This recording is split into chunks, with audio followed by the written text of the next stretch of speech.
ನಮಸ್ಕಾರ, ಸೋನಿನ ನ್ಯೂಸ್ಗೆ ಸ್ವಾಗತ. ನಾನು ಪ್ರಭಾವತಿ. ಮೊದಲಿಗೆ ಮುಖ್ಯಾಂಶಗಳು. ಅಟಲ್ಜಿ ಜನ್ಮ ಶತಾಬ್ದಿ ಪ್ರಯುಕ್ತ 1 ತಿಂಗಳು ವಿವಿಧ ಕಾರ್ಯಕ್ರಮಗಳ ಆಯೋಜನೆ. ಅಟಲ್ಜಿ ವ್ಯಕ್ತಿಯಲ್ಲ, ಅವರದ್ದು ಶಕ್ತಿ. ಸೋಮನಾಥ್ ಪಾಟೀಲ್. ಬಂಜಾರ ಸಮಾಜ ಎಸ್ಸಿ ಸಮುದಾಯಕ್ಕೆ ಸೇರ್ಪಡೆಯಾಗಿದೆ. ಅವೈಜ್ಞಾನಿಕ ಸರ್ಕಾರ ಒಳ ಮೀಸಲಾತಿ ಜಾರಿ ಮಾಡದಿದ್ದರೆ ಉಗ್ರ ಹೋರಾಟ. ಹಿಪ್ಪಳಗಾಂವ್. ಕಾರ್ಮಿಕರಿಗೆ ಮಾರಣಾಂತಿಕ ಹಲ್ಲೆ ಮಾಡಿರುವ ಖೇಮು ರಾಥೋಡ್ ಮತ್ತು ಅವನ ಸಹಚರರನ್ನು ಕಠಿಣವಾದ ಶಿಕ್ಷೆ ನೀಡಲು, ಹಲ್ಲೆಗೊಳಗಾದ ಕಾರ್ಮಿಕರಿಗೆ 20 ಲಕ್ಷ ಪರಿಹಾರ ಧನ ನೀಡಲು ಒತ್ತಾಯ. ಕೆಎಸ್ಆರ್ಟಿಸಿ ಇಪಿಸಿ 95 ಎನ್ಎಸಿ ಸಮಿತಿ ವತಿಯಿಂದ ವಿವಿಧ ಬೇಡಿಕೆಗಳನ್ನು ಆಗ್ರಹಿಸಿ ಕನಿಷ್ಠ 7,500 ಪ್ಲಸ್ ಡಿಎ ಹಾಗೂ ಮೆಡಿಕಲ್ ವ್ಯವಸ್ಥೆ ನೀಡಬೇಕೆಂದು ಆಗ್ರಹಿಸಿ ಜಿಲ್ಲಾಧಿಕಾರಿಗಳ ಮುಖಾಂತರ ಪ್ರಧಾನಮಂತ್ರಿ ಅವರಿಗೆ ಮನವಿ ಪತ್ರ ಸಲ್ಲಿಸಲಾಯಿತು. ಕರ್ನಾಟಕ ಚಾಲಕರ ಒಕ್ಕೂಟ ಬೀದರ್ ಜಿಲ್ಲೆ ವತಿಯಿಂದ ವಿವಿಧ ಬೇಡಿಕೆಗಳನ್ನು ಆಗ್ರಹಿಸಿ ಮಾನ್ಯ ಜಿಲ್ಲಾಧಿಕಾರಿಗಳ ಮುಖಾಂತರ ಪ್ರಿಯಾಂಕಾ ಖರ್ಗೆಯವರಿಗೆ ಮನವಿ ಪತ್ರ ಸಲ್ಲಿಸಲಾಯಿತು. ಸುದ್ದಿಯ ವಿವರಗಳು. ಅಟಲ್ ಬಿಹಾರಿ ವಾಜಪೇಯಿರವರು ಈ ದೇಶ ಕಂಡ ಅಪ್ರತಿಮ ನಾಯಕರಾಗಿದ್ದರು. ಹಲವು ಮಹತ್ವಾಕಾಂಕ್ಷೆಗಳನ್ನು ಇಟ್ಟುಕೊಂಡು ದೇಶ ಮುನ್ನಡೆಯುವ ಧೀವಂತ ನಾಯಕರಾಗಿದ್ದರು. ಅವರೊಬ್ಬರು ವ್ಯಕ್ತಿಯಲ್ಲ, ಶಕ್ತಿಯಾಗಿದ್ದರು ಎಂದು ಭಾರತೀಯ ಜನತಾ ಪಕ್ಷದ ಜಿಲ್ಲಾಧ್ಯಕ್ಷ ಸೋಮನಾಥ್ ಪಾಟೀಲ್ ಹುಡುಗಿ ತಿಳಿಸಿದ್ದರು. ನಗರದ ಜಿಲ್ಲಾ ಪತ್ರಿಕಾ ಭವನದಲ್ಲಿ ಪತ್ರಿಕಾಗೋಷ್ಠಿ ಉದ್ದೇಶಿಸಿ ಮಾತನಾಡಿದ ಅವರು, ಅಟಲ್ ಬಿಹಾರಿ ವಾಜಪೇಯಿರವರು 1925 ಡಿಸೆಂಬರ್ 25ರಂದು ಗ್ವಾಲಿಯರ್ನಲ್ಲಿ ಜನ್ಮ ತಾಳಿದ್ದರು. 2024 ಡಿಸೆಂಬರ್ 25ರಂದು 100 ವರ್ಷ ಕಳೆದಿರುವ ಪ್ರಯುಕ್ತ ಅವರ ಜನ್ಮ ಶತಮಾನೋತ್ಸವ ಪ್ರಯುಕ್ತ ಫೆಬ್ರವರಿ 14ರಿಂದ ಮಾರ್ಚ್ 14ರವರೆಗೆ ಹಲವು ವಿನೂತನ ಕಾರ್ಯಕ್ರಮಗಳು ಹಮ್ಮಿಕೊಳ್ಳಲಾಗುತ್ತಿದೆ. ವಾಜಪೇಯಿರವರು ಪಂಚಜನ್ಯ ಪತ್ರಿಕೆಯ ಸಂಪಾದಕರಾಗಿದ್ದರು, ಕವಿಗಳಾಗಿದ್ದರು, ಪತ್ರಕರ್ತರಾಗಿದ್ದರು. ಸುವರ್ಣ ಚತುಷ್ಪಥ ರಸ್ತೆ ನಿರ್ಮಾಣ, ಪೋಖಾನ್ ಅಣುಶಕ್ತಿ, ಸರ್ವ ಶಿಕ್ಷಣ ಅಭಿಯಾನದ ಮೂಲಕ ಸರ್ಕಾರಿ ಶಾಲೆಗೆ ಹೊಸ ರೂಪ ನೀಡಿದ್ದರು. ಪ್ರಧಾನಮಂತ್ರಿ ಗ್ರಾಮ ಸಡಕ್ ಯೋಜನೆ, ರೈತರಿಗೆ ಕಿಸಾನ್ ಕ್ರೆಡಿಟ್ ಕಾರ್ಡ್, ಕಾರ್ಗಿಲ್ ವಿಜಯ, ಗ್ರಾಮಾದ್ಯಂತ ರಾಜ್ಯದ ನಿರ್ಮಾಣ ಸಂಕಲ್ಪ ಹೊಂದಿದ್ದರು. ನದಿಗಳ ಜೋಡಣೆ ಅಟಲ್ಜಿ ಅವರ ಬಹುದೊಡ್ಡ ಕನಸಾಗಿತ್ತು. ಅವರ ಮಾರ್ಗದಲ್ಲಿ ಸಾಗುತ್ತಿರುವ ಪ್ರಧಾನಿ ನರೇಂದ್ರ ಮೋದಿ ಅವರು ಉತ್ತಮ ಆಡಳಿತ ನೀಡುತ್ತಿದ್ದಾರೆ. ಹೀಗಾಗಿ ಅಟಲ್ಜಿ ಜನ್ಮ ಶತಾಬ್ದಿ ಕಾರ್ಯಕ್ರಮದಲ್ಲಿ ಸರ್ವರು ಪಾಲ್ಗೊಳ್ಳಬೇಕೆಂದು ಕರೆ ನೀಡಿದ್ದರು. ಅಟಲ್ಜಿ ಜನ್ಮ ಶತಾಬ್ದಿ ಜಿಲ್ಲಾ ಪ್ರಮುಖರು ಹಾಗೂ ಬುಡಾ ಮಾಜಿ ಅಧ್ಯಕ್ಷ ಬಾಬುವಾಲಿ ಮಾತನಾಡಿ, ಅಟಲ್ಜಿ ಒಬ್ಬ ಕವಿಗಳಾಗಿದ್ದರು. ಹೀಗಾಗಿ ಜಿಲ್ಲೆಯಲ್ಲಿ ಕವಿ ಸಮ್ಮೇಳನ ಆಯೋಜನೆ, ಪತ್ರಕರ್ತರಾಗಿದ್ದರಿಂದ ನಾನು ಪತ್ರಕರ್ತ ಎಂಬ ಕಾರ್ಯಕ್ರಮ, ವಾಗ್ದಾನ್ ಖೇಲ್ ಬಿ ಜೀತೋ ದಿಲ್ ಬಿ ಜೀತೋ ಹೀಗೆ ಹಲವು ಕಾರ್ಯಕ್ರಮಗಳನ್ನು 1 ತಿಂಗಳ ಕಾಲ ಹಮ್ಮಿಕೊಳ್ಳಲಾಗಿದೆ ಎಂದು ವಾಲಿ ತಿಳಿಸಿದ್ದರು. ಇದೇ ವೇಳೆ ಪತ್ರಿಕಾಗೋಷ್ಠಿಯಲ್ಲಿ ನಗರ ಮಂಡಲ ಅಧ್ಯಕ್ಷ ಶಶಿ ಹೊಸಳ್ಳಿ, ಪಕ್ಷದ ಜಿಲ್ಲಾ ಪ್ರಧಾನ ಕಾರ್ಯದರ್ಶಿ ಪೀರಪ್ಪ ಔರಾದೆ, ಗುರುನಾಥ್ ಜಾಂತಿಕರ್, ಸಾಮಾಜಿಕ ಜಾಲತಾಣದ ಮುಖ್ಯಸ್ಥ ವೀರು ದಿಗ್ವಾಲ್, ಮಾಧ್ಯಮ ಪ್ರತಿನಿಧಿ ಶ್ರೀನಿವಾಸ್ ಚೌಧರಿ ಸೇರಿದಂತೆ ಹಲವರು ಉಪಸ್ಥಿತರಿದ್ದರು. ಸನ್ಮಾನ್ಯ ಶ್ರೀ ಅಟಲ್ಜಿ ಅವರು ಜನ್ಮ ಮಧ್ಯಪ್ರದೇಶದ ಗ್ವಾಲಿಯರ್ನ ಹತ್ತಿರ 1924 ಡಿಸೆಂಬರ್ 25ರಂದು ಆಗಿತ್ತು. ಮೊನ್ನೆ 25ನೇ ಡಿಸೆಂಬರ್ 2024ಕ್ಕೆ ಅವರು 100 ವರ್ಷ ಜನ್ಮ ಶತಾಬ್ದಿಯನ್ನು, ಅವರ ಜನ್ಮದಿನವನ್ನು ನಾವು ಸುಶಾಸನ ದಿನಾಚರಣೆಯನ್ನಾಗಿ ಇಡೀ ರಾಷ್ಟ್ರಾದ್ಯಂತ ಆಚರಣೆ ಮಾಡಿದ್ದೀವಿ. ತದನಂತರ ನಮ್ಮ ರಾಷ್ಟ್ರೀಯ ಅಧ್ಯಕ್ಷರಾದ ಸನ್ಮಾನ್ಯ ಶ್ರೀ JP ನಡ್ಡಾಜಿಯವರು ಅಟಲ್ಜಿಯವರ ಜನ್ಮ ಶತಾಬ್ದಿಯನ್ನು 2 ತಿಂಗಳ ಪರ್ಯಂತ ಅವರ ನೆನಪಿಗಾಗಿ ಆಚರಣೆ ಮಾಡಬೇಕು. ಆ ಸುಶಾಸನ ದಿನವನ್ನು ನಾವು ಜನರ ಮಧ್ಯೆ ಅವರು ಮಾಡಿದಂಥ ಕಾರ್ಯಗಳನ್ನು ಸುಶಾಸನ ದಿನ, ಗುಡ್ ಗವರ್ನೆನ್ಸ್, ಜನರ ಮಧ್ಯೆ ಅವರ ಕಾರ್ಯಗಳನ್ನು ತೆಗೆದುಕೊಂಡು ಹೋಗಬೇಕು ಅಂಥೇಳಿ ಜನವರಿ 14ರಿಂದ ಫೆಬ್ರವರಿ 14ರವರೆಗೆ 1 ತಿಂಗಳ ಪರ್ಯಂತ ಅಟಲ್ಜಿಯವರು ಎಲ್ಲೆಲ್ಲಿ ಹೋಗಿದ್ದಾರೆ, ಎಲ್ಲೆಲ್ಲಿ ಪ್ರವಾಸ ಮಾಡಿದ್ದಾರೆ, ಯಾರ್ಯಾರನ್ನು ಭೇಟಿ ಮಾಡಿದ್ದಾರೆ, ಅವ್ರ ಹತ್ರ ಇರುವಂಥ ಚಿತ್ರ ಸಂಗ್ರಹ ಇರ್ಬೋದು, ಅವ್ರ ಜೊತೆ ಆಡಿದಂಥ ಮಾತುಕತೆ ಇರ್ಬೋದು, ಅವುಗಳನ್ನೆಲ್ಲ ಸಂಗ್ರಹಿಸುವಂಥ ಒಂದು ಕೆಲಸ ಮಾಡಿ ಫೆಬ್ರವರಿ 14ರಿಂದ ಮಾರ್ಚ್ 14ರವರೆಗೆ ಅಟಲ್ಜಿಯವರ ಕುರಿತು ವಿಶೇಷ ಕಾರ್ಯಕ್ರಮಗಳು, ಉದಾಹರಣೆಗೆ ಅವರು ಕವಿಗಳಾಗಿದ್ದರು, ಕವಿಗೋಷ್ಠಿಗಳಿರ್ಬೋದು, ಅಟಲ್ಜಿಯವರ ಹೆಸರಲ್ಲಿ ಎಲ್ಲ ಕ್ಷೇತ್ರಗಳಲ್ಲಿ ನಮ್ಮ ವಾಕಥಾನ್ ಮಾಡೋದಿರ್ಬೋದು, ಅವರಿಗೆ ಭೇಟಿಯಾದಂಥ ಹಿರಿಯರಿಗೆ, ಅವ್ರ ಜೊತೆ ಕೆಲಸ ಮಾಡಿದಂಥ ಹಿರಿಯರಿಗೆ ಸನ್ಮಾನ ಮಾಡುವಂಥ ಕಾರ್ಯಕ್ರಮಗಳು, ಅವರು ಪತ್ರಕರ್ತರಾಗಿದ್ದರು. ಆ ಎಲ್ಲ ಕಾರ್ಯಕ್ರಮಗಳನ್ನು ಹಮ್ಮಿಕೊಳ್ಬೇಕು ಅಂಥೇಳಿ ಇವತ್ತು ನಮ್ಮ ರಾಷ್ಟ್ರೀಯ ಅಧ್ಯಕ್ಷರು ನಿರ್ಣಯ ಮಾಡಿದ್ದಾರೆ. ಆ ರೀತಿಯಾಗಿ ಇವತ್ತು ನಮ್ಮ ಜಿಲ್ಲೆಯಲ್ಲಿ ಒಂದು ತಂಡವನ್ನು ರಚನೆ ಮಾಡಲಾಗಿದೆ. ಆ ಒಂದು ತಂಡದ ಪ್ರಮುಖರಾಗಿ ಅಟಲ್ಜಿಯವರ ಜನ್ಮ ಶತಾಬ್ದಿ ತಂಡದ ಪ್ರಮುಖರಾಗಿ ಬಾಬು ಅಲಿ ಅವರಿದ್ದಾರೆ. ಜಿಲ್ಲೆಯಲ್ಲಿ 1 ತಿಂಗಳ ಪರ್ಯಂತ ಕಾಲ ರಾಷ್ಟ್ರೀಯ ಅಧ್ಯಕ್ಷರು ಕೊಟ್ಟ ಸೂಚನೆಯಂತೆ ಕಾರ್ಯಕ್ರಮಗಳ ವಿವರವನ್ನು ನಮ್ಮ ಜಿಲ್ಲೆ ನಾವು ಬೀದರ್ನಲ್ಲಿ ಅಟಲ್ ವಿರಾಸತ್ ಅಂತಕ್ಕಂಥ ಒಂದು ದೊಡ್ಡ ಸಮ್ಮೇಳನ, ವಾಕಾಥಾನ್ ಮತ್ತು ಅಟಲ್ಜಿ ಕವಿ ಇದಕ್ಕೋಸ್ಕರ ಒಂದು ಕವಿ ಸಮ್ಮೇಳನ, ಅಟಲ್ಜಿ ಪತ್ರಕರ್ತರು ಇದಕ್ಕೋಸ್ಕರ ನಾವು ನೀವೆಲ್ಲ ಪತ್ರಕರ್ತರಾಗಿರೋಗೋಸ್ಕರ ನಾನು ಪತ್ರಕರ್ತ ಅಂತಕ್ಕಂಥ ಒಂದು ಕಾರ್ಯಕ್ರಮ ಮತ್ತು ಖೇಲ್ ಬಿ ಜೀತೋ ದಿಲ್ ಬಿ ಜೀತೋ ಅಂತಕ್ಕಂಥ ಒಂದು ಕ್ರೀಡಾ ಕಾರ್ಯಕ್ರಮ.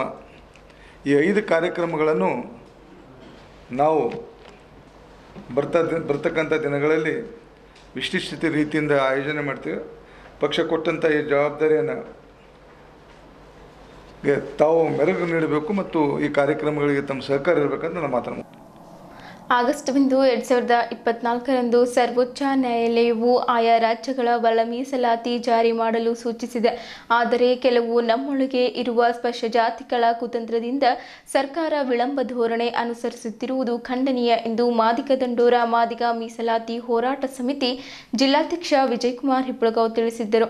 ಜಿಲ್ಲಾ ಪತ್ರಿಕಾ ಭವನದಲ್ಲಿ ಕರೆದ ಸುದ್ದಿಗೋಷ್ಠಿ ಉದ್ದೇಶಿಸಿ ಮಾತನಾಡಿದ ಅವರು, ಒಳ ಮೀಸಲಾತಿ ಜಾರಿಗಾಗಿ ಎಲ್ಲ ಶಾಸಕರ ಮನೆ ಮುಂದೆ ತಮಟೆ ಚಳುವಳಿ ನಡೆಸಬೇಕಾಯಿತು. ನಂತರ ಸಚಿವ ಸಂಪುಟ ಸಭೆಯಲ್ಲಿ ನಿವೃತ್ತ ನ್ಯಾಯಾಧೀಶ ಆಯೋಗ ರಚಿಸಿ 1 ತಿಂಗಳಲ್ಲಿ ವರದಿ ಪಡೆದು ಒಳ ಮೀಸಲಾತಿ ಜಾರಿ ಮಾಡಲು ಸರ್ಕಾರ ಸೂಚಿಸಿತ್ತು.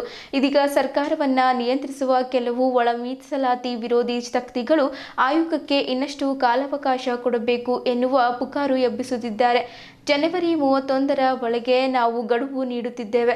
ಇದೇ ರೀತಿ ಸರ್ಕಾರ ವಿಳಂಬ ಧೋರಣೆ ಅನುಸರಿಸುತ್ತಾ ಒಳ ಮೀಸಲಾತಿ ಜಾರಿ ಮಾಡದಿದ್ದರೆ ಸಮಿತಿ ವತಿಯಿಂದ ರಾಜ್ಯಾದ್ಯಂತ ಬೀದಿಗಿಳಿದು ಉಗ್ರ ಹೋರಾಟ ಮಾಡಬೇಕಾಗುತ್ತದೆ ಎಂದು ಸರ್ಕಾರಕ್ಕೆ ಎಚ್ಚರಿಕೆ ನೀಡಿದರು. ಬಂಜಾರ ಸಮಿತಿಯ ಮುಖಂಡರು ವೈಜ್ಞಾನಿಕ ಜನಗಣತಿ ನಡೆಸಿ ನಂತರ ಒಳ ಮೀಸಲಾತಿ ಜಾರಿ ಮಾಡಿ ಎನ್ನುತ್ತಿದ್ದಾರೆ. ವಿಜಯಕುಮಾರ್ ಹಿಪ್ಪಳಗಾವ್ ಅವರು ಮಾತನಾಡುತ್ತಾ, ಬಂಜಾರ ಸಮುದಾಯ ಪರಿಶಿಷ್ಟ ಜಾತಿಗೆ ಸೇರ್ಪಡೆಯಾಗಿದ್ದೆ, ಅವೈಜ್ಞಾನಿಕ, ಅದನ್ನು ನಾವು ಸಹಿಸಿಕೊಂಡು ಹೋಗುತ್ತಿರುವುದು ದೊಡ್ಡ ವಿಷಯ. ಹೀಗಾಗಿ ಒಳ ಮೀಸಲಾತಿ ವಿಳಂಬ ನೀತಿಗೆ ಬಂಜಾರ ಸಮುದಾಯ ಪುಷ್ಟಿ ನೀಡಬಾರದೆಂದು ಪ್ರತಿಕ್ರಿಯಿಸಿದ್ದರು. ಸಮಿತಿಯ ಕಾರ್ಯಾಧ್ಯಕ್ಷ ಪೀಠರ್ ಚಿಡುಗುಪ್ಪ ಮಾತನಾಡಿ, ಈಗಾಗಲೇ ಹರಿಯಾಣ ರಾಜ್ಯ ಒಳ ಮೀಸಲಾತಿ ಜಾರಿ ಮಾಡಿದೆ. ಶೀಘ್ರದಲ್ಲೇ ತೆಲಂಗಾಣ ಸರ್ಕಾರ ಕೂಡ ಮಾಡಲಿದೆ. ಆದರೆ ರಾಜ್ಯದ ಸಿದ್ದರಾಮಯ್ಯ ಅವರ ನೇತೃತ್ವದ ಕಾಂಗ್ರೆಸ್ ಸರ್ಕಾರ ಕಾಣದ ಕೈಗಳ ಕುತಂತ್ರದಿಂದ ವಿಳಂಬ ನೀತಿ ಅನುಸರಿಸುತ್ತಿರುವುದು ಮಾದಿಗ ಸಮಾಜಕ್ಕೆ ಮಾಡುತ್ತಿರುವ ಮೋಸವಾಗಿದೆ. ಸರ್ಕಾರದ ಈ ನಡೆ ಖಂಡನೀಯ ಎಂದರು. ಸಮಿತಿಯ ಖಜಾಂಚಿ ಜಯಶೀಲ ಮಾತನಾಡಿ, ಕೆಲವು ಸ್ಪರ್ಶ ಜಾತಿಗಳ ಮುಖಂಡರು ಒಳ ಮೀಸಲಾತಿ ಜಾರಿ ಮಾಡಿದ್ದರೆ ಸರ್ಕಾರ ಬೀಳಿಸುವ ಹೆದರಿಕೆ ಹಾಕುತ್ತಿದ್ದಾರೆ. ಸರ್ಕಾರ ಜಾರಿ ಮಾಡುತ್ತಿದ್ದರೆ ಮುಂಬರುವ ಚುನಾವಣೆಯಲ್ಲಿ ನಾವು ಕೂಡ ತಕ್ಕ ಪಾಠ ಕಲಿಸುತ್ತೇವೆ. 101 ಜಾತಿಯಲ್ಲಿರುವ ಕೆಲವು ಸ್ಪರ್ಶ ಸಮಾಜದ ಮುಖಂಡರು ಕಸಿದುಕೊಂಡು ತಿನ್ನುವ ನೀತಿ ಅನುಸರಿಸುತ್ತಿದ್ದಾರೆ. ಇದು ಸಲ್ಲದ್ದು ಎಂದರು. ಸುದ್ದಿಗೋಷ್ಠಿಯಲ್ಲಿ ಸಮಿತಿಯ ಜಿಲ್ಲಾ ಉಪಾಧ್ಯಕ್ಷ ಕಮಲಾಕರ್ ಹೆಗಡೆ, ಪ್ರಧಾನ ಕಾರ್ಯದರ್ಶಿ ಸ್ವಾಮಿದಾಸ್ ಮೇಘ, ಅಧ್ಯಕ್ಷ ವೀರಶೆಟ್ಟಿ ಬಂಬುಳ್ಗೆ, ಚಿಡುಗುಪ್ಪ ತಾಲೂಕಾಧ್ಯಕ್ಷ ಲಾಲಪ್ಪ ನೇರಣ, ಹಿರಿಯರಾದ ಶಿವಣ್ಣ ಹಿಪ್ಪಳಗಾವ್, ಮಹಾಪ್ರಧಾನ ಕಾರ್ಯದರ್ಶಿ ರಾಹುಲ್ ನಂದಿ, ಪ್ರಕಾಶ್ ಬಗ್ದಲ್, ದಯಾನಂದ್ ಎಸ್, ಬಸವರಾಜ್ ಎಸ್, ಔಲಾಸ್ ಓಂಕಾರ್ ಸೇರಿದಂತೆ ಅನೇಕರು ಉಪಸ್ಥಿತರಿದ್ದರು. ಆಗಸ್ಟ್ 1, 2024ರಂದು ಸರ್ವೋಚ್ಚ ನ್ಯಾಯಾಲಯ ಆಯಾ ರಾಜ್ಯ ಸರ್ಕಾರಗಳು ಒಳ ಮೀಸಲಾತಿ ಜಾರಿ ಮಾಡಬಹುದು ಅಂತ ಈಗಾಗಲೇ ತನ್ನ ಒಂದು ಹೇಳಿಕೆಯನ್ನು ವ್ಯಕ್ತಪಡಿಸಿದೆ. ಅದನ್ನು ಆಧಾರ ಇಟ್ಟುಕೊಂಡು ಹರಿಯಾಣ ಸರ್ಕಾರ ಈಗಾಗಲೇ ಒಳ ಮೀಸಲಾತಿ ಜಾರಿ ಮಾಡಿದೆ. ಕರ್ನಾಟಕದಲ್ಲಿ ಆಗಬೇಕಿತ್ತು, ಆದರೆ ಕೆಲವು ಕಾರಣಾಂತರಗಳಿಂದ ಮುಂದೂಡಿರ್ತಕ್ಕಂಥ ಸರ್ಕಾರ ಎಷ್ಟೋ ತಿಂಗಳು, 1-2-3 ತಿಂಗಳು ಆದ ನಂತರ ನಾಗಮೋಹನ್ ದಾಸ್ ಒಂದು ಕಮಿಟಿಯನ್ನು ರಚನೆ ಮಾಡಿ, ಆ ಕಮಿಟಿ ರಚನೆ ಮಾಡಿದ ಮೇಲೂ ಕೂಡ ಆ ಕಮಿಟಿಗೆ ಯಾವುದೇ ಒಂದು ಸವಲತ್ತು ಕೊಡಲಾರದೆ ಕೆಲವು ತಿಂಗಳು ಮತ್ತೆ ಮುಂದೆ ಹಾಕಿ, ಈಗ ಕಮಿಟಿ ರಚನೆ ಆದಮೇಲೆ ಮತ್ತೆ 30 ತಾರೀಕು ಒಳಗಾಗಿ ಆ ಒಂದು ಕಮಿಟಿ ಫೈನಲ್ ಒಂದು ತಮ್ಮ ಅಂತಿಮ ತೀರ್ಮಾನ ಅಂದರೆ ಅಂತಿಮ ಫೈನಲ್ ಪಟ್ಟಿ ಕೊಡಬೇಕಿತ್ತು. ಕಾಣದೆ ಒಂದು ಕೈಗಳು ಅಲ್ಲಿ ನಾಗಮೋಹನ್ ದಾಸ್ ಆ ಒಂದು ಕಮಿಟಿಗೆ ಲೆಟರ್ ಬರೆದು ಹಾಗೂ ಸರ್ಕಾರಕ್ಕೆ ಲೆಟರ್ ಬರೆದು ಇದು ಮುಂದೂಡಬೇಕು, 30ನೇ ತಾರೀಕು ಒಳಗಡೆ ಆಗಬಾರ್ದು, ಇದು ಅವೈಜ್ಞಾನಿಕ ಅಂತ ಈಗಾಗಲೇ ಪತ್ರಿಕಾ ಮಾಧ್ಯಮವನ್ನು ಕೂಡ ಹೇಳಿದ್ರು. ನಿನ್ನೆ ಅವರು ಕೂಡ ಪ್ರೆಸ್ ಮೀಟ್ ಮಾಡಿದರು, ಕೆಲವೊಬ್ಬರು ಅವೈಜ್ಞಾನಿಕ ಅಂತ ಹೇಳ್ತಾ ಇದ್ದಾರೆ ಅಂತ. ಅಂಥ ಒಂದು ಕಾಣದೇ ಇರತಕ್ಕಂಥ ಕೈಗಳು ಒಳ ಮೀಸಲಾತಿ ಜಾರಿಯಾಗಲಿ ಅವರ ಒಂದು ವಿರೋಧವನ್ನು ವ್ಯಕ್ತಪಡಿಸ್ತಾ ಇದ್ದಾರೆ. ಅದು 100ಕ್ಕೆ 100 ತಪ್ಪು, ಅದು ಖಂಡನೀಯ. ಮಾದಿಗ ದಂಡೋರ ಇದಕ್ಕೆ ಖಂಡಿಸ್ತದೆ. 30 ಒಳಗಡೆ ಒಂದು ವೇಳೆ 31 ಒಳಗಡೆ ಒಂದು ವೇಳೆ ಒಳ ಮೀಸಲಾತಿ ಜಾರಿ ಮಾಡದೇ ಇದ್ದಲ್ಲಿ ಮುಂದಿನ ದಿನಗಳಲ್ಲಿ ನಮ್ಮ ರಾಜ್ಯ ಕಮಿಟಿಯವರು ಒಂದು ಹೋರಾಟಕ್ಕೆ ಅಂತಿಮ ತೀರ್ಮಾನ ಕೈಗೊಳ್ತಾರೆ. ಆ ಹೋರಾಟ ನಾವೆಲ್ಲ ಸಜ್ಜರಾಗ್ತೀವಿ ಅಂಥೇಳಿ ಇವತ್ತಿನ ದಿವಸ ಹೇಳಕ್ಕೆ ಇಷ್ಟಪಡ್ತೀವಿ. ಹಾಗೂ ನಾಗಮೋಹನ್ ದಾಸ್ ಆಯೋಗಕ್ಕೆ ಕಾಲಾವಕಾಶ ವಿಸ್ತರಣೆ ಬೇಡ ಅನ್ನುವಂಥದ್ದೇ ನಮ್ಮ ಒಂದು ಮುಖ್ಯ ಉದ್ದೇಶ. ನ್ಯಾಯ ನಾಗಮೋಹನ್ ದಾಸ್ ಆಯೋಗ ತುರ್ತು ಮಧ್ಯಂತರ ವರದಿ ನೀಡಲಿ ಎಂದು ಈ ಮೂಲಕ ನಮ್ಮ ಎಲ್ಲ ಸಂಘಟನಾಕಾರರು ಒತ್ತಾಯಿಸ್ತೇವೆ. ಒಂದು ವೇಳೆ ಕೂಡಲೇ ಜಾರಿ ಆಗಲಿಲ್ಲ ಅಂದರೆ ರಾಜ್ಯಾದ್ಯಂತ ಹೋರಾಟ ಕೈಗೊಳ್ತೀವಿ. ಮತ್ತು ಈ ಹೋರಾಟ ಸುಮ್ಮನೆ ಅಂತ ಒಂದು ಹೋರಾಟ ಆಗಿರಲ್ಲ. ಹಿಂದೆ ಯಾವತ್ತೂ ನಡೆದೇ ಇರತಕ್ಕಂಥ ಈ ಒಂದು ಹೋರಾಟ ಈ ಮುಂದೆ ನಡೆಯುತ್ತೆ ಅಂಥೇಳಿ ಇವತ್ತಿನ ದಿವಸ ಘಂಟಾಘೋಷವಾಗಿ ಸರ್ಕಾರಕ್ಕೆ ಎಚ್ಚರಿಕೆ ಕೊಡ್ತೀವಿ.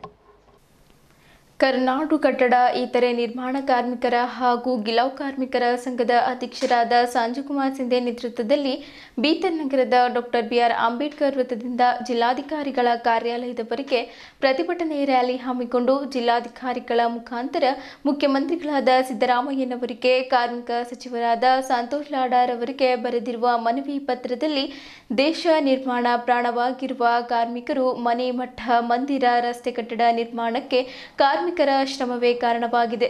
ದುಡಿಮೆಯೇ ತನ್ನ ಆಸ್ತಿಯನ್ನಾಗಿಸಿಕೊಂಡಿರುವ ಕಾರ್ಮಿಕರು ದುಡಿಮೆಯ ಕೂಲಿಯನ್ನೇ ನಂಬಿ ಜೀವನ ಸಾಗಿಸುತ್ತಿದ್ದಾರೆ. ವಿಜಯಪುರ ನಗರದ ಹೊರವಲಯದಲ್ಲಿರುವ ಗಾಂಧಿನಗರಕ್ಕೆ ಹತ್ತಿರ ಇರುವ ಬಸವನಗರ ನಿವಾಸಿ ಖೇಮು ರಾಥೋಡ್ ಎಂಬುವ ಇಟ್ಟಂಗಿ ಭಟ್ಟಿ ಮಾಲೀಕನ ಹತ್ತಿರ ಕಾರ್ಮಿಕರು ಇಟ್ಟಂಗಿ ತಯಾರಿಸುವ ಕೆಲಸವನ್ನ ಮಾಡುತ್ತಿದ್ದರು. ಸಂಕ್ರಾಂತಿ ಹಬ್ಬದ ಪ್ರಯುಕ್ತ ಕೆಲಸವನ್ನ ಬಿಡುವು ಮಾಡಿಕೊಂಡಿದ್ದರು.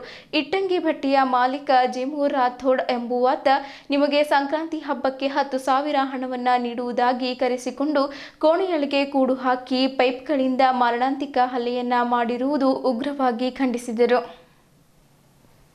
ಸಂವಿಧಾನ ಸರ್ವರಿಗೂ ಸಮಾನತೆ, ರಕ್ಷಣೆ, ಸಮಾನ ಪ್ರಗತಿಯನ್ನ ನೀಡಿದೆ. ಕಾರ್ಮಿಕರ ನ್ಯಾಯದ ಧ್ವನಿಯಾಗಿದೆ. ಕೆಲಸವೇ ಜೀವನದ ಆಸ್ತಿ ಮಾಡಿಕೊಂಡಿರುವ ಕಾರ್ಮಿಕರು ತಮಗೆ ಅನ್ಯಾಯ ಅನಾಹುತಗಳಿಗೆ ಒಳಗಾದಾಗ ಚಿಕಿತ್ಸೆ ಪಡೆದುಕೊಳ್ಳಲು ಹಣವಿಲ್ಲದ ಪರಿಸ್ಥಿತಿಯಲ್ಲಿದ್ದಾರೆ. ಖೇಮು ರಾಥೋಡ್ನಿಂದ ಹಲ್ಲೆಗೆ ಒಳಗಾಗಿರುವ ಕಾರ್ಮಿಕರು ಜಮಖಂಡಿ ತಾಲೂಕಿನ ಚಿಕ್ಕಲಕ್ಕಿ ಗ್ರಾಮದವರು. ಸದಾಶಿವ, ಬಸಪ್ಪ, ಮಾದಾರ, ಚಂದ್ರಪ್ಪ, ಬಬ್ಲಾದಿ, ಉಮೇಶ್, ಮಾಳಪ್ಪ ಎಂಬುವವರು ಹಲ್ಲೆಗೊಳಗಾದ ಕಾರ್ಮಿಕರಾಗಿದ್ದಾರೆ. ಈ ಕಾರ್ಮಿಕರ ಮೇಲೆ ಮಾರಣಾಂತಿಕ ಹಲ್ಲೆಯನ್ನ ಮಾಡಿರುವ ಖೇಮು ರಾಥೋಡ್, ಆತನ ಮಗ ರೋಹನ್ ರಾಥೋಡ್ ಹಾಗೂ ಇನ್ನು ಕೆಲವರು ಸೇರಿ ಕಾರ್ಮಿಕರಿಗೆ ಕೈಕಾಲು ಕಟ್ಟಿ ರೂಮಿನಲ್ಲಿ ಕೂಡಿ ಹಾಕಿ ಮನಬಂದಂತೆ ಮಾರಣಾಂತಿಕ ಹಲ್ಲೆಯನ್ನ ಮಾಡಿದ್ದಾರೆ. ಕಾರ್ಮಿಕರಿಗೆ ಮಾರಣಾಂತಿಕ ಹಲ್ಲೆಯನ್ನ ಮಾಡಿದವರ ಮೇಲೆ ಕೇಸು ದಾಖಲಿಸಿ ಜೀವಾವಧಿ ಜೈಲು ಶಿಕ್ಷೆ ನೀಡಬೇಕು. ದುಡಿಯುವ ಕಾರ್ಮಿಕರ ಮೇಲೆ ಇನ್ನು ಮುಂದೆ ಯಾವುದೇ ಹಲ್ಲೆಗಳು ನಡೆಯದೆ ಹಾಗೆ ಸರ್ಕಾರ ಪ್ರತಿಯೊಂದು ಜಿಲ್ಲೆಯ ಜಿಲ್ಲಾಡಳಿತ, ಕಾರ್ಮಿಕ ಇಲಾಖೆ ನೋಡಿಕೊಳ್ಳಬೇಕು. ಕಾರ್ಮಿಕರಿಗೆ ಸ್ಥಳೀಯವಾಗಿ ಉದ್ಯೋಗ ನೀಡಬೇಕು.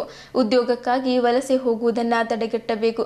ಹಲ್ಲೆಗೊಳಗಾದ ಕಾರ್ಮಿಕರಿಗೆ ಮಾನ್ಯ ಮುಖ್ಯಮಂತ್ರಿಗಳು, ಕಾರ್ಮಿಕ ಸಚಿವರು, ಕಾರ್ಮಿಕ ಕಲ್ಯಾಣ ಮಂಡಳಿ ವತಿಯಿಂದ ಚಿಕಿತ್ಸೆ ಪೂರ್ಣ ವೆಚ್ಚ ಭರಿಸಿ ಕಾರ್ಮಿಕರಿಗೆ ವಸತಿ ಹಾಗೂ ಪ್ರತಿಯೊಬ್ಬರಿಗೂ 20 ಲಕ್ಷ ಪರಿಹಾರಧನ ಮಂಜೂರು ಮಾಡಿ ನೀಡಬೇಕೆಂದು ಕರುನಾಡು ಕಟ್ಟಡ ಮತ್ತು ಇತರೆ ನಿರ್ಮಾಣ ಕಾರ್ಮಿಕರ ಹಾಗೂ ಗಿಲಾವ ಕಾರ್ಮಿಕರ ಸಂಘ ಬೀದರ್ ಆಗ್ರಹಿಸಿದೆ. ಕಾರ್ಮಿಕರ ಗುರುತಿನ ಕಾರ್ಡು 3 ವರ್ಷದ ಅವಧಿಗೆ ನವೀಕರಣ ಮಾಡುವ ನಿಯಮ ಜಾರಿಗೆ ತರಬೇಕು. ವಯಸ್ಸಾಗಿರುವ ಕಾರ್ಮಿಕರಿಗೆ ಸರ್ಕಾರ ಯಾವುದೇ ಮಾನದಂಡವಿಲ್ಲದೆ ತಿಂಗಳಿಗೆ 5,000 ಪಿಂಚಣಿ ನೀಡಬೇಕು. ಕಾರ್ಮಿಕ ಮಕ್ಕಳಿಗೆ ಶಿಕ್ಷಣಕ್ಕಾಗಿ, ವೃತ್ತಿಪರ ಶಿಕ್ಷಣಕ್ಕಾಗಿ ಶಿಷ್ಯವೇತನ ನೀಡಬೇಕು. ಅಪಘಾತಕ್ಕೆ ಒಳಗಾದ ಕಾರ್ಮಿಕರಿಗೆ ವೈದ್ಯಕೀಯ ಖರ್ಚು ವೆಚ್ಚಗಳನ್ನು ಭರಿಸಬೇಕು. ಮಹಿಳೆಯರಿಗೆ ಹೆರಿಗೆ ಭತ್ಯೆ ನೀಡಬೇಕು. ಕಾರ್ಮಿಕ ಗುರುತಿನ ಚೀಟಿ ಹೊಂದಿರುವ ಕುಟುಂಬಕ್ಕೆ ಭವಿಷ್ಯತ್ ನಿಧಿ ನೀಡಬೇಕು.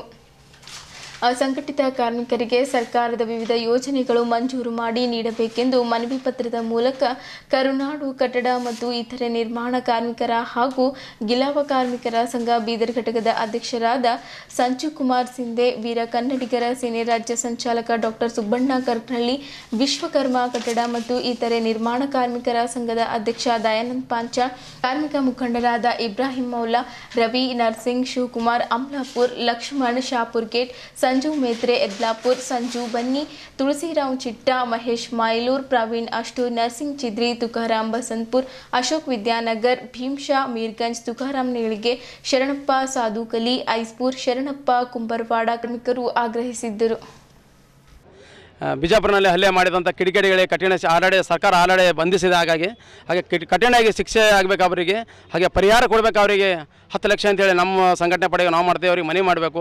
ಅವ್ರಿಗೆ ಕೆಲಸ ಮಾಡೋಂಥ ಅವರಿಗೆ ಇನ್ನೂ ಟೈಮ್ ಇಲ್ಲ ಅವ್ರಿಗೆ, ಯಾಕಂದ್ರೆ ಇನ್ನೂ 3-4 ತಿಂಗಳು ರೆಸ್ಟ್ ಬೇಕು ಅವರಿಗೆ. ಅವ್ರ ಮನೆ ಅಂತ ನಡೆಯೋಂಥ ಖರ್ಚಾಗಿ ಅವ್ರು ಸರ್ಕಾರ ಅವ್ರು ಇಟ್ಟಿಗೆ ಮಾಲಕನ ಬಳಿ ಉಸುಲಿ ಮಾಡಿ ಕೊಡಬೇಕಂತೇಳಿ ನಾವು ಹೇಳ್ತೀವಿ. ನಮ್ಮ ಪರವಾಗಿ, ನಮ್ಮ ಸಂಘ ಪರವಾಗಿ ಅವರಿಗೆ ಕಠಿಣ ಶಿಕ್ಷೆ ಜೀವಾವಧಿ ಕೊಟ್ಟರೆ ಕಮ್ಮದ ಅವರಿಗೆ. ಯಾಕಂದ್ರೆ ಒಂದು ಲೇಬರ್ ಮ್ಯಾಗ ಅವರು ಮೇನಿಂತ ದನಕ್ಕೆ ಹೊಡೆದಂಗೆ ಹೊಡಿತಾ ಇದ್ದಾರೆ. ಅವ್ರ ಮನುಷ್ಯತವ ಅಲ್ಲ.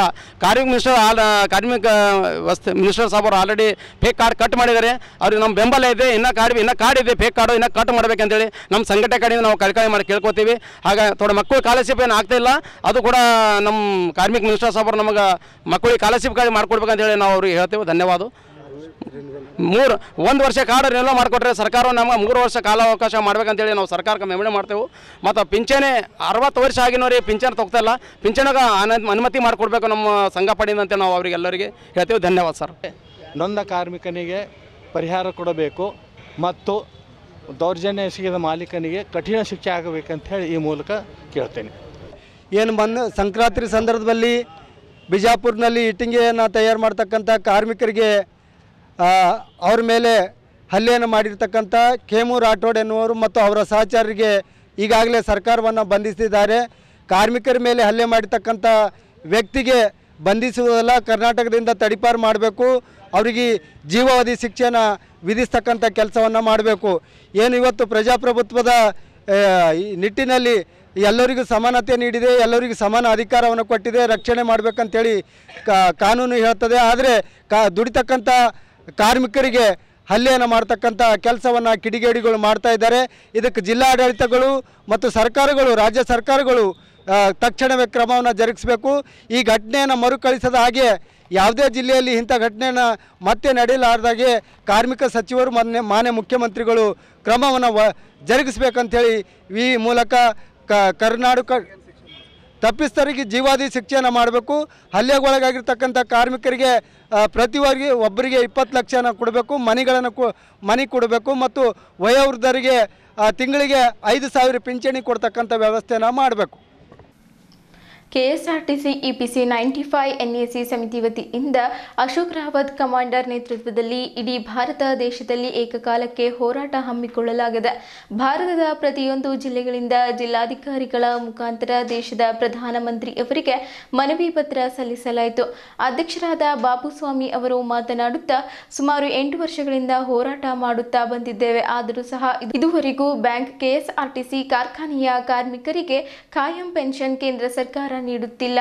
ಈ ಬರುವ ಬಜೆಟ್ನಲ್ಲಿ ಕಾರ್ಮಿಕರಿಗೆ ಉಪಜೀವನ ನಡೆಸುವ ಕನಿಷ್ಠ 7,500 ಪ್ಲಸ್ ಡಿಎ ಹಾಗೂ ಮೆಡಿಕಲ್ ವ್ಯವಸ್ಥೆಯನ್ನ ನೀಡಬೇಕೆಂದು ಬೀದರ್ನ ಕೆಎಸ್ಆರ್ಟಿಸಿ ಬಸ್ ನಿಲ್ದಾಣದಿಂದ ಜಿಲ್ಲಾಧಿಕಾರಿ ಕಚೇರಿವರೆಗೆ ನೂರಾರು ಸಂತ್ರಸ್ತರೊಂದಿಗೆ ಮನವಿ ಪತ್ರ ಸಲ್ಲಿಸಿದರು. ಈ ಸಂದರ್ಭದಲ್ಲಿ ಬಾಬುಸ್ವಾಮಿ, ಶಿವಕುಮಾರ್ ಶೆಟ್ಕರ್, ಶಿವರಾವ್ ಜಿ, ನರಸಪ್ಪ, ಶರಣಪ್ಪ ಬಕಾಳೆ, ಸತ್ಯಂ ಸೇರಿದಂತೆ ವಿವಿಧ ಕ್ಷೇತ್ರಗಳಲ್ಲಿ ಸೇವೆ ಸಲ್ಲಿಸಿದ ನೌಕರರು ಸೇರಿದಂತೆ ಇತರರು ಇದ್ದರು. सर EPS 95 ಗೆ EPS 95 ಗೆ EPS 95 ಗೆ NSC ದಿಲ್ಲಿಗೆ NSC ದಿಲ್ಲಿಗೆ ಎಲ್ಲಿಗೆ ಹೋರಾಟ ಗೆಲ್ಲುವರೆಗೆ ಹೋರಾಟ ಎಲ್ಲಿಗೆ ಹೋರಾಟ ಗೆಲ್ಲುವರೆಗೆ ಹೋರಾಟ हां कंटिन्यू ले पूरी करो हमारी मांगे पूरी करो हमारी मांगे पूरी करो आवाज दो आवाज दो ಎಲ್ಲಿವರೆಗೆ ಹೋರಾಟ ಎಲ್ಲಿವರೆಗೆ ಹೋರಾಟ ಎಲ್ಲಿವರೆಗೆ ಹೋರಾಟ ಎಲ್ಲಿವರೆಗೆ ಹೋರಾಟ ಬೇಕೇ ಬೇಕು ನ್ಯಾಯ ಬೇಕು ಬೇಕೇ ಬೇಕು ನ್ಯಾಯ ಬೇಕು ಎಲ್ಲಿವರೆಗೆ ಹೋರಾಟ ಎಲ್ಲಿವರೆಗೆ ಹೋರಾಟ ಎಲ್ಲಿವರೆಗೆ ಹೋರಾಟ ಎಲ್ಲಿವರೆಗೆ ಹೋರಾಟ ಎಲ್ಲಿವರೆಗೆ ಹೋರಾಟ ಎಲ್ಲಿವರೆಗೆ ಹೋರಾಟ ಬೇಕೇ ಬೇಕು ನ್ಯಾಯ ಬೇಕು ಬೇಕೇ ಬೇಕು ನ್ಯಾಯ ಬೇಕು हम सब हैं हम सब एक हैं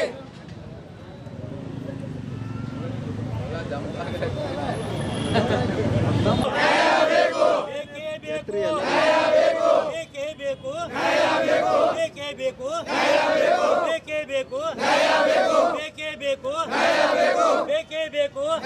ಬೇಕು ಬೇಕೇ ಬೇಕು ಬೇಕೇ ಬೇಕು ಬೇಕೇ ಬೇಕು. ಅವ್ರದ್ದು ಏನಂತಂತಂದ್ರೆ ನಮಗೆ ಪೆನ್ಷನ್ ಕೊಡ್ತಾ ಇಲ್ಲ ಸರ್ಕಾರ, ಕೇಂದ್ರ ಸರ್ಕಾರ ನಮ್ಗೆ ಪೆನ್ಷನ್ ಕೊಡ್ತಾ ಇಲ್ಲ. EPS ಎಂಪ್ಲಾಯೀಸ್ ಪೆನ್ಷನ್ ಫಂಡ್ ಕಡೆಯಿಂದ ನಾವು ಸಾವಿರಾರು ರೂಪಾಯಿ ಜಮಾ ಕೊಟ್ಟಿವಿ, ಅಂದ್ರೂ ನಮಗೆ ಪೆನ್ಷನ್ ಕೊಡ್ತಾರೆ. ನಮ್ದು ಪೆನ್ಷನ್ದು ಕೋಟ್ಯಾಂತರ 5 ಲಕ್ಷ ಕೋಟಿ ಅಂದ್ರೆ ಹೆಚ್ಚದ, ಅದಕ್ಕೆ ಹೆಚ್ಚದ ಮಗ ನಮ್ಗೆ ಸರ್ಕಾರ ಪೆನ್ಷನ್ ಕೊಡ್ತಾ ಇಲ್ಲ. ಸುಮ್ಮನೆ 500, 200, 300, 1000 ರೂಪಾಯಿ ಕೊಟ್ಟು ನಮಗೆ ಕಣ್ಣು ಸುಟ್ಲತ್ತಾರ. ಅದಕ್ಕೆ ನಾವು ನ್ಯಾಷನಲ್ ಲೆವೆಲ್ ಒಂದು ಅಗೇಷನ್ ಕಮಿಟಿ ಮಾಡಿದ್ದು.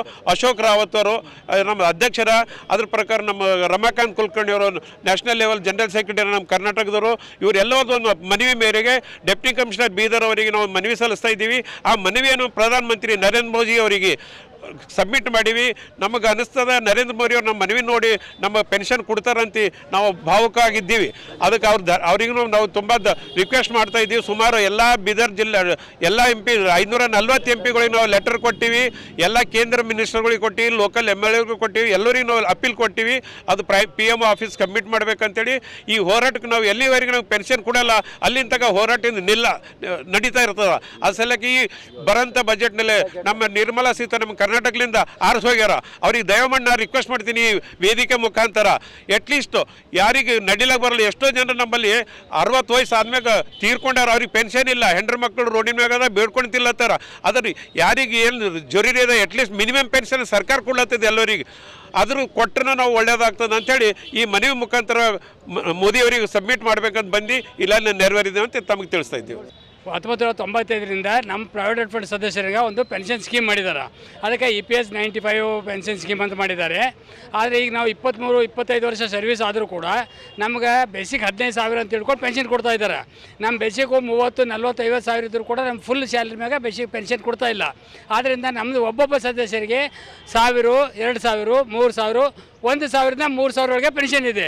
ಈ 1,000ರಿಂದ 3,000 ಒಳಗೆ ಇರುತ್ತಂಥ ಪೆನ್ಷನು ನಾವಿರ್ತಕ್ಕಂಥ ಮುದುಕಿ ಇಬ್ಬರು ಗಂಡ ಹೆಂಡತಿಗೆ ಯಾವುದಕ್ಕೂ ಸಾಲೋದಿಲ್ಲ.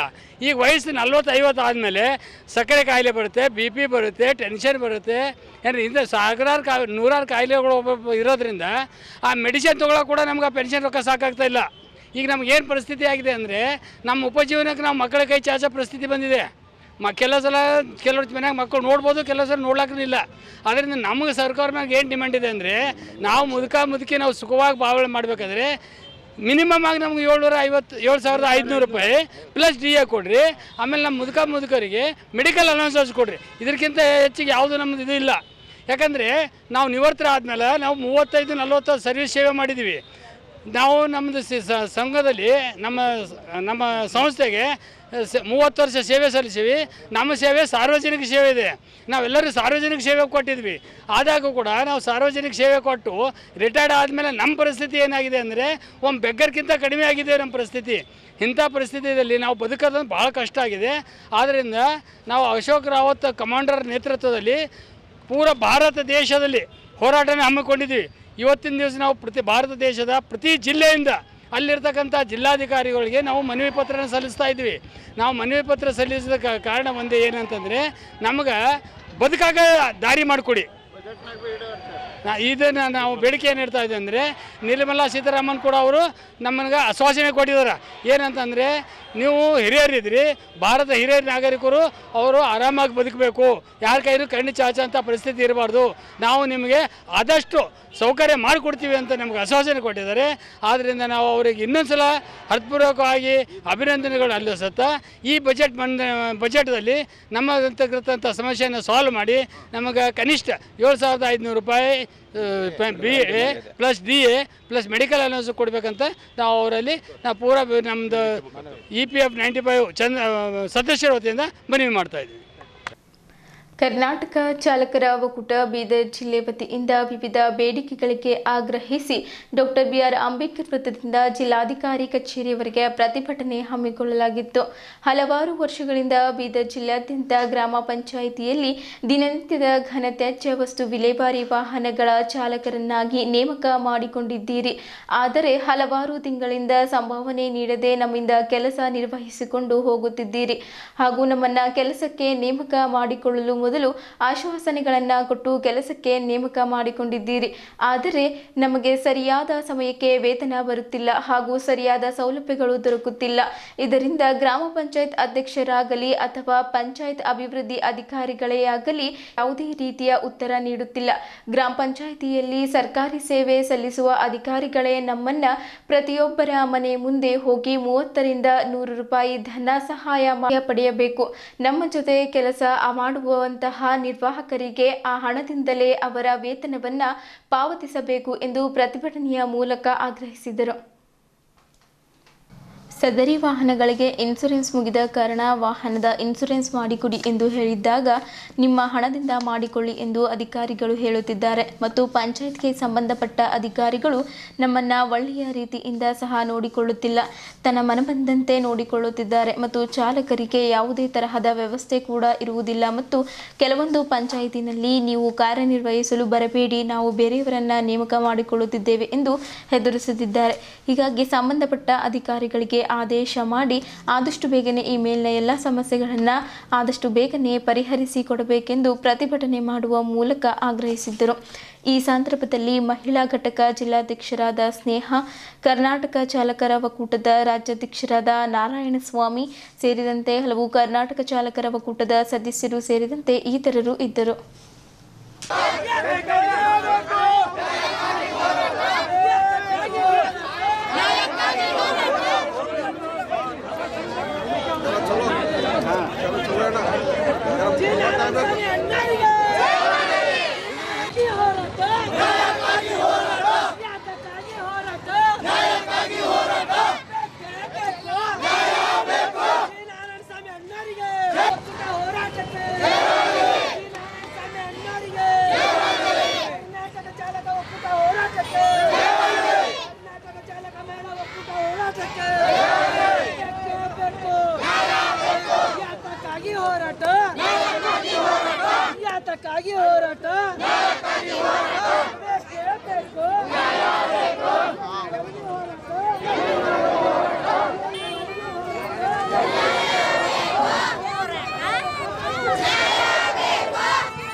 ಸರ್ ನಾವು ಪಂಚಾಯತ್ಗೆ ಹೋದ್ರೆ ನಮ್ಗೆ ಒಟ್ಟ ಕೇರ್ಲೆಸ್ ಮಾಡತ್ತಾರ್ರಿ. ಒಟ್ಟ ಅವರು ಕೂಡ್ರಿಲ್ಲ ಒಟ್ಟ ಏನು ಮಾಡ್ಲತ್ತಾರ್ರಿ ಸರ. ಮತ್ತು ಅದೇನದ ಸುಮ್ಮನೆ ಕೊಟ್ಟಾರ, ಅದು ಯಾರು ಭೀ ಕೊಡ್ತಾರ, ಅದೇ ಒಣ ಪೇಪರ್ ಕೊಟ್ಟಾರ, ಇದು ಯಾರು ಕೊಟ್ಟಾರ ಅವ್ರ ಬಳಿಕೆ ಹೋಗ್ರಿ ಅಂತ ಹೇಳ್ತಾರೆ ಸರ್ ನಮಗೆ. ಮತ್ತು ರೀ ಸರ್ ಅದು ಏನು ಅದೇನು ಇದಿಲ್ಲ, ಬಾಂಡ್ ಪೇಪರ್ ತೊಗೊಂಡು ಬರ್ರಿ, ಅದ್ರ ಮೇಲೆ ಬರ್ಕೊಡ್ರಿ, ನಾವು ಬರ್ಕೊಟ್ರೆ ಕೊಡ್ತೇವೆ ಇಲ್ರಿ ಅಂತ ಹಿಂಗೆಲ್ಲ ಹೇಳಿ ಇನ್ಸಂಟ್ ಮಾತಾಡಿ ನಮ್ಗೆ ಕಳಿಸ್ಲತ್ತಾರ ಸರ್. ಹೋದಾಗ ಒಂದು ಸಾರಿ ಹಾಗೆ ಮಾಡತ್ತಾರ ಸರ್. ಇವೇನು ಬಂದಾವ ಒಂದಪ್ಲೆ ನಮ್ಗೆ ಕೀಳು ನೋಡಿ ವಾಪಸ್ ಕಳಿಸ್ಲತ್ತಾರ ಸರ್. ಒಂದು ಅದಕ್ಕೆ ಭೀ ಕರಿಲತ್ತಿಲ್ವಿ, ಏನು ಭೀ ಮಾಡತ್ತಿಲ್ವಿ, ನಾವು ಹೋಗಿ ಹೊಂಟಿದ್ದೇವೆ ಸರ್. ಪ್ರತಿಭಟನೆ ರ್ಯಾಲಿ ನಮ್ಮ ಸಂಸ್ಥಾಪಕರು ಹಾಗೂ ರಾಜ್ಯಾಧ್ಯಕ್ಷರಾದಂಥ ಜಿ ನಾರಾಯಣಸ್ವಾಮಿ ಅಣ್ಣವ್ರ ನೇತೃತ್ವದಲ್ಲಿ ಹಮ್ಮಿಕೊಂಡಿದ್ದೀವಿ. ನಮ್ಮ ಬೀದರ್ ಜಿಲ್ಲೆಯಲ್ಲಿ ಮಹಿಳೆಯರಿಗೆ ಸಿಕ್ಕಾಪಟ್ಟೆ ಅನ್ಯಾಯ ಮಾಡ್ತಾಯಿದ್ದಾರೆ ಎಲ್ಲ ಪಂಚಾಯತ್ನವರು. ಅದಕ್ಕೋಸ್ಕರ ಇದು ಒಂದು ಮಾನ್ಯ ಸಚಿವರಿಗೆ ಜಿಲ್ಲಾಧಿಕಾರಿ ಮುಖಾಂತರವಾಗಿ ಒಂದು ಮನವಿ ಪತ್ರ ಕೊಟ್ಟಿದ್ದೀವಿ. ಅದಕ್ಕೆ ನಾನು ಪ್ರತಿ ಪಂಚಾಯತ್ಗೆ ಹೋಗಿ ಎಲ್ಲ ಭೇಟಿ ಮಾಡಿ ಪ್ರತಿ ಪಂಚಾಯತ್ಗೆ ಹೋಗಿ ವಿಸಿಟ್ ಮಾಡಿ ಹೇಳಿದ್ದೀನಿ. ಅದ್ರ ಪಂಚಾಯತ್ ಪಿ ಡಿ ಆಗಲಿ ಪಂಚಾಯತ್ ಅಧ್ಯಕ್ಷ ಆಗಲಿ ಯಾವುದೇ ತಲೆ ಕೆಡಿಸ್ಕೊತಾ ಇಲ್ಲ. ಇನ್ಮೇಲಾದರೂ ಅವರು ಸುಧಾರಿಸ್ಕೊಂಡು ಆಮೇಲೆ ಎಲ್ಲ ನಮ್ಮ ಮಹಿಳಾ ಚಾಲಕರಿಗೆ ನ್ಯಾಯ ಒದಗಿಸ್ಕೊಡ್ತಾರೆ ಎಂಬುದೊಂದು ಭರವಸೆ ಇಟ್ಕೊಂಡಿದ್ದೀನಿ. ಜೈ ಇಲ್ಲಿಯವರೆಗೂ ಸುದ್ದಿ ಕೊಟ್ಟಿದ್ದು ನಾನು ಪ್ರಭಾವತಿ. ಮುಂದಿನ ಸುದ್ದಿಯೊಂದಿಗೆ ಮತ್ತೆ ಭೇಟಿಯಾಗೋಣ. ವಂದನೆಗಳು.